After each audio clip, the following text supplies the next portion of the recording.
दोस्तों, महाभारत की बहुत सी रहस्यमयी कहानियां ऐसी है जो कुछ ही लोगों को पता है। उनमें से एक कहानी अश्वत्थामा की भी है।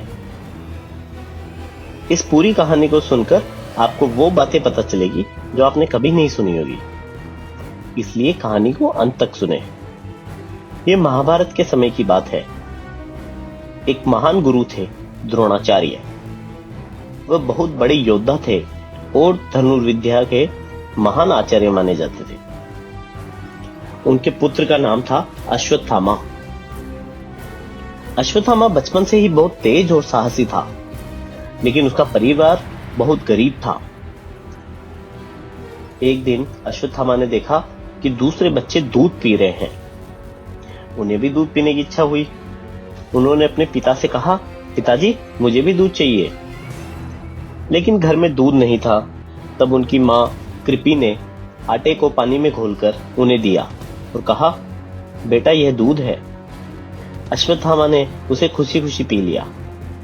लेकिन जब बाद में उसे सच पता चला कि यह दूध नहीं, आटे का घोल था, तो उसे अपनी गरीबी पर बहुत दुख हुआ। उस दिन उसके मन में एक संकल्प हुआ कि वह एक दिन एक महान योद्धा बनकर रहेगा और अपने परिवार की गरीबी दूर करेगा। उसके पिता द्रोणाचार्य जब युवा थे तब वे एक गुरुकुल में शिक्षा प्राप्त कर रहे थे।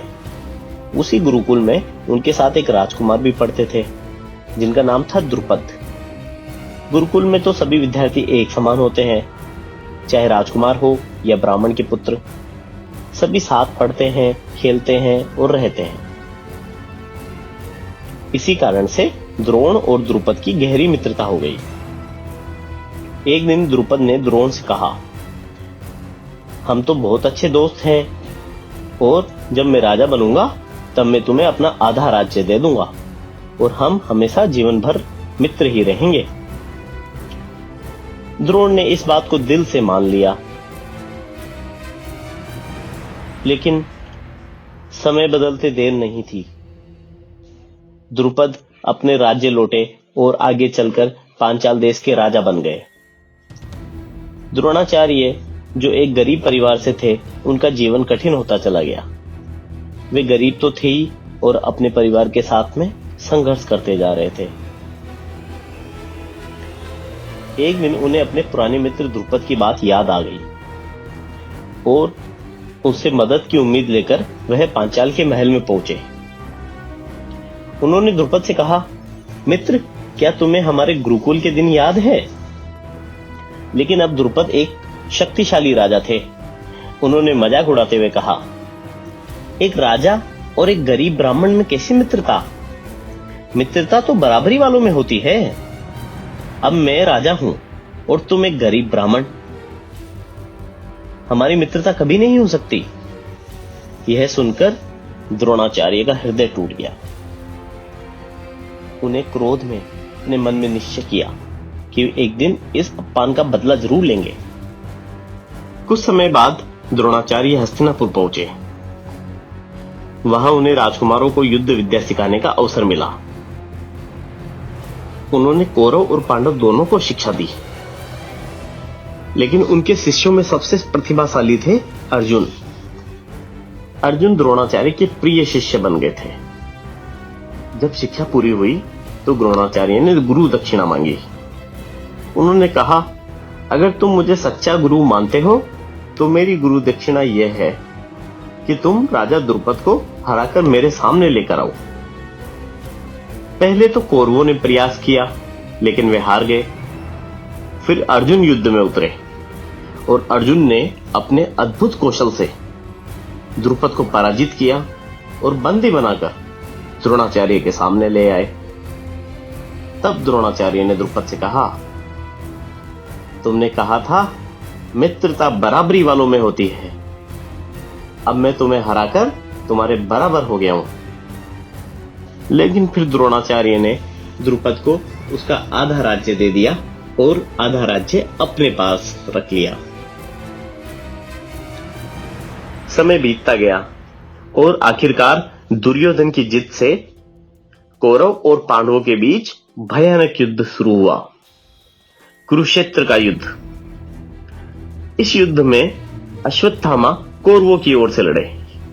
वे अत्यंत शक्तिशाली योद्धा थे। कहा जाता है कि उनके माथे में जन्म से ही एक दिव्य मणि लगी हुई थी।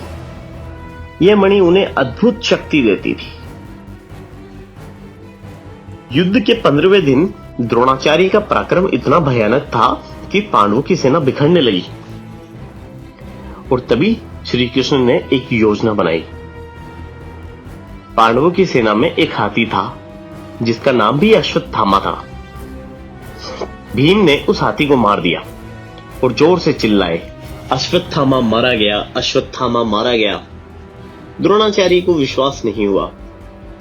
उन्होंने सत्य जानने के लिए युधिष्ठिर से पूछा, क्योंकि कहा जाता था कि युधिष्ठिर हमेशा सत्य बोलते हैं और इसी वजह से उनका रथ जमीन से 4 अंगुल ऊपर चलता है। तो युधिष्ठिर बोले, अश्वत्थामा हतोहत है, नरो वा कुंजरो वा। इसका मतलब था कि युधिष्ठिर ने कहा कि अश्वत्थामा मारा गया है। वो इंसान भी हो सकता है और वो जानवर भी हो सकता है। लेकिन युद्ध के शोर में द्रोणाचार्य को केवल पहली लाइन ही सुनाई दी, अश्वत्थामा हतोहत है, मतलब अश्वत्थामा मारा गया। और यह सुनकर उनका मन टूट गया। और उसी समय पांडवों की ओर से लड़ने वाले धृष्टद्युम्न ने उनका वध कर दिया। जब अश्वत्थामा को धोखे से की गई उनकी पिता की मृत्यु के बारे में पता चला तो वो क्रोध में भर उठे। रात के समय उन्होंने पांडवों के शिविर पे हमला कर दिया। उन्होंने सोते हुए कई योद्धाओं को मार डाला। लेकिन गलती से जिन 5 योद्धाओं को वो पांडव समझ रहे थे वह पांडवों के 5 पुत्र थे। पांडवों के 5 पुत्रों की मृत्यु की खबर जब सुबह सबको पता चली तो पांडव क्रोधित हो उठे। उन्होंने अश्वत्थामा से बदला लेने का निश्चय किया। अर्जुन ने तुरंत अश्वत्थामा का पीछा किया। अर्जुन के साथ श्री कृष्ण भी थे। जब अश्वत्थामा को लगा कि अब वे नहीं बच पाएंगे तो उन्होंने एक बहुत भयानक अस्त्र का प्रयोग किया। अश्वत्थामा ने ब्रह्मास्त्र चला दिया। ब्रह्मास्त्र प्राचीन काल का सबसे विनाशकारी अस्त्र माना जाता था। यह पूरे संसार को नष्ट करने की शक्ति रखता था। अर्जुन ने भी जवाब में ब्रह्मास्त्र चला दिया। तब आकाश में भयानक अग्नि और प्रकाश फैल गया। ऐसा लगा मानो पूरी पृथ्वी जल उठेगी। और इसीलिए तब महान ऋषि वेद व्यास और नारद प्रकट हुए। उन्होंने दोनों योद्धाओं से कहा, तुम दोनों तुरंत अपने अपने अस्त्र वापस ले लो, वरना पूरी पृथ्वी नष्ट हो जाएगी। अर्जुन ने अपने गुरुजनों की आज्ञा मानकर अपना ब्रह्मास्त्र वापस ले लिया।